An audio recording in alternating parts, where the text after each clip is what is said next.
In this lesson, we're going to define what is meant by relative extrema for a function. So let's consider this function.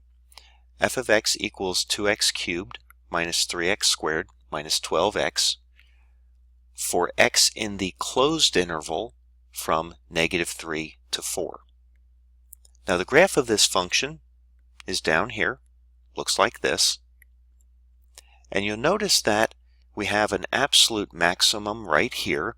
Now that is the point 4, 32, and you can check out that f of 4 equals 32.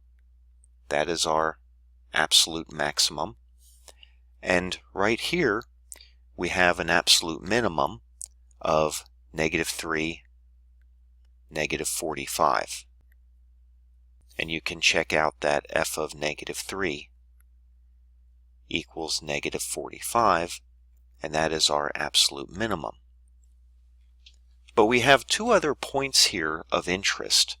Right here, that point, well, it's not an absolute maximum, but it looks like if we were to restrict our view on the x-axis, it would be an absolute maximum. And that is actually the point -1, 7. So if we were to restrict our view in a small interval around -1, then this would be an absolute maximum. And we call that a relative extrema. Similarly, this point down here, that's the point 2, -20. And if we were to restrict our view to a small interval around 2, then we would only look at this portion of the graph, and then this would be an absolute minimum.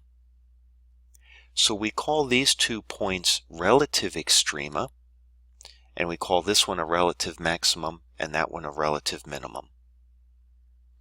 And that's defined in the following definition more precisely. So here's our definition for relative extrema. Let f of x be a function defined on an interval I containing the number c. So the number c is just some number in our interval I. If there is an open interval about c on which f of x has an absolute minimum, then f of x is said to have a relative minimum at c f of c. On the other hand, if there's an open interval about c on which f of x has an absolute maximum, then f of x is said to have a relative maximum at c f of c. For example, let's look at this graph down here and identify our relative extrema. Well, just looking at it down here, we see that this point right here, well, that would be a relative minimum. Notice it also happens to be an absolute minimum for the function. So it's both.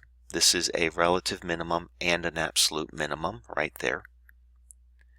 This point right here is a relative maximum, because if we restrict our view to a small interval around that point on the x-axis, then we would only be looking at this piece of the function, and it would be an absolute maximum then over this interval. So this is a relative maximum, but it is not an absolute maximum for the function over the real numbers. This point right here, that is a relative minimum, because if we restrict our view to a small interval around that point on the x-axis, we would only be looking at this piece of the function, and it would be an absolute minimum on that small piece. So this is a relative minimum. So those are all of our relative extrema, here, here, and here. And this one down here also happens to be an absolute minimum.